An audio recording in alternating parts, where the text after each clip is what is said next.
उस दिन एक कार को भी टक्कर लगी थी। कार के ड्राइवर अजीत सिंह हादसे के इकलौते चश्मदीद गवाह हैं। एबीपी न्यूज ने उन्हें भी ढूंढा। हादसे की पहली गवाही एबीपी न्यूज पर देखिए आप।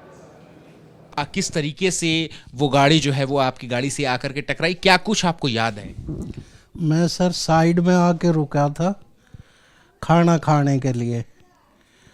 तो जैसे ही मैं रुका उसके मान लो 1 मिनट बाद मेरे को एकदम आवाज़ सुनाई दी। तो मैंने साइड शीशे में देखा तो एक पीछे से स्कॉर्पियो उसको लेके आ रही थी, बाइक को घसीटते हुए। तो मैं कहा भाई ये तो मारेगा। मैं जैसे ही उतरने की कोशिश करी उससे पहले तो उसने लाके मेरी गाड़ी में भी ठोक दी। मेरी गाड़ी गई 8-10 मीटर रिपट के, वो बस में लगी। आगे बस खड़ी थी और वो बस भी आगे चली गई सड़क के। कितनी स्पीड, चूंकि आपने देखा उस वक्त, आपको क्या लग रहा है कि स्कॉर्पियो की जो गाड़ी आपकी गाड़ी से टकराई उस गाड़ी की स्पीड क्या रही? सर 80 से ऊपर थी,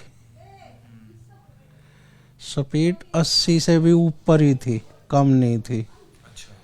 क्योंकि कम होती तो फिर इतना ज़्यादा नहीं होता। स्पीड थी बहुत और इसीलिए मेरी गाड़ी तो बिल्कुल ही वो होगी। वो लड़का वहीं ख़त्म हो गया, उसकी बाइक के भी 2 हिस्से हो गए। तो साहिल की मां के आंसू आप देख रहे हैं ना, इन्हें देखकर भूल मत जाइएगा, इन्हें महसूस कीजिएगा और इससे सबक लेकर संभलना बहुत जरूरी है। क्योंकि कल के दिन साहिल की जगह किसी का भी बेटा हो सकता है। इस जगह आज साहिल की मां है, कल कोई भी मां हो सकती है। बड़ा सवाल है, गाड़ियों में हाई सेफ्टी फीचर्स होने, सीसीटीवी से ट्रैफिक मॉनिटरिंग होने, मोटर व्हीकल एक्ट में सजा जुर्माना बढ़ा देने के बावजूद एक्सीडेंट्स क्यों बढ़ रहे हैं? सड़क से जिंदा घर लौटने की गारंटी दिन ब दिन घटती क्यों जा रही है? सड़क पर क्यों हर वक्त एक खौफ सा है कि पीछे से आ रहा ट्रक कुचलकर ना निकल जाए या कोई कार आपकी लेन में दूसरी तरफ से ना घुस आए? सड़कों पर अराजकता है। 3 तस्वीरें मैं आपको दिखाने जा रही हूं, इनमें बहुत ज्यादा अंतर नहीं है। आवारा कुत्तों का मसला इन दिनों सुप्रीम कोर्ट में है कि घर से निकलते ही कहीं भी कुत्ते झपट पड़ते हैं, इन्हें रोक लीजिए। सड़कों पर ऐसा ही खौफ छुट्टे सांड का है जो आए दिन स्कूटी बाइक वालों को गिराते हैं, पैदल चलने वालों को सींगों पर उछाल देते हैं। और यही स्थिति शराब पीकर नशे में धुत गाड़ी चलाने वालों, फन रील्स बनाने वालों, रॉन्ग साइड चलने वालों, रेड सिग्नल तोड़ने वालों, गाड़ियों की रेस लगाने वालों ने बना रखी है। ना खुद की जान की फिक्र है और ना ही दूसरों की जिंदगी की कोई कद्र। आगे बताएंगे आपको हमारे देश के ट्रैफिक संस्कारों में कमी कहां रह जाती है। क्या ट्रैफिक कानून बहुत रद्दी किस्म के हो गए हैं या उसे लागू कराने वाला ये सिस्टम ही पूरी तरह खोटा है?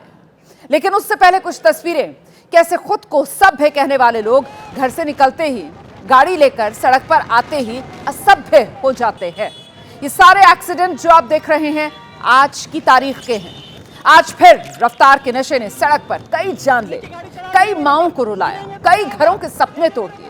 जयपुर, रांची, इंदौर, हैदराबाद, कोई शहर नहीं है जहां कोई दूसरों को कीड़े मकोड़े की तरह रौंद ना रहा हो। आप इन हादसों की रफ्तार देखिए जरा, इसी से समझ लेंगे आप कि सड़कों पर जीते जागते ये टाइम बॉम्ब हैं जो दौड़ रहे हैं।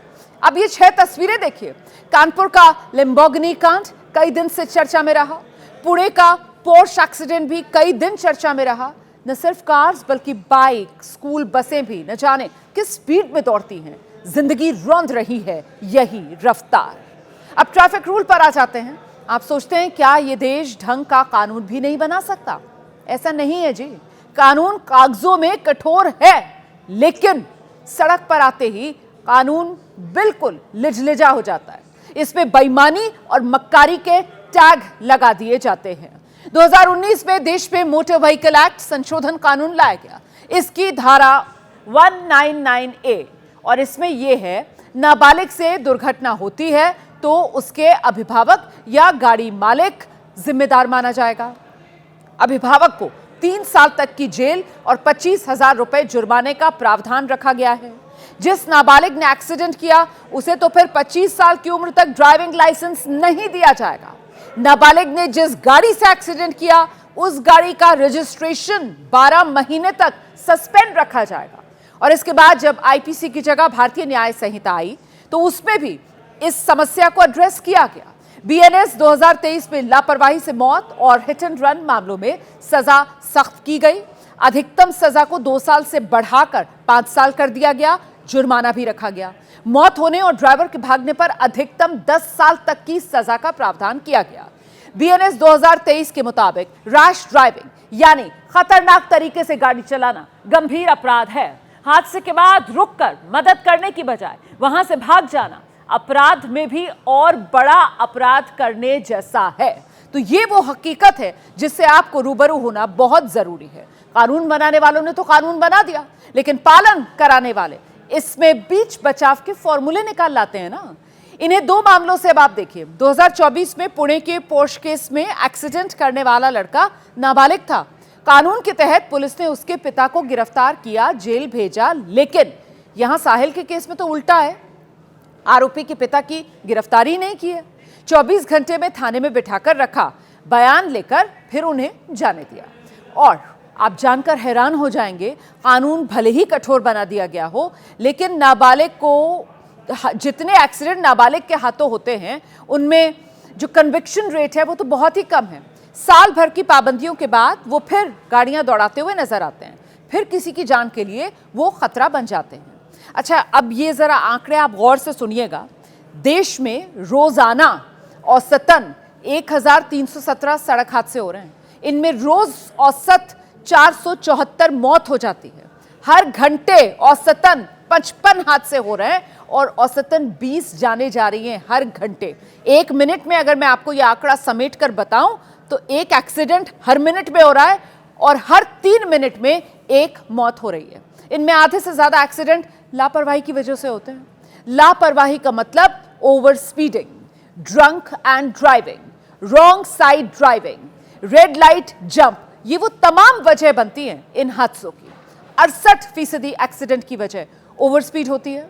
इसमें 36% नाबालिग पाए जाते हैं, यानी वो लोग जिनके पास ड्राइविंग लाइसेंस नहीं है या फिर जिनका ड्राइविंग लाइसेंस फर्जी है, मतलब जिन्हें कानून इजाजत ही नहीं देता है कि आप गाड़ी चलाइए, वो गाड़ियां चला नहीं रहे, गाड़ियां दौड़ा रहे हैं और देखिए कैसे दूसरों की जान के लिए भी खतरा बन रहे हैं।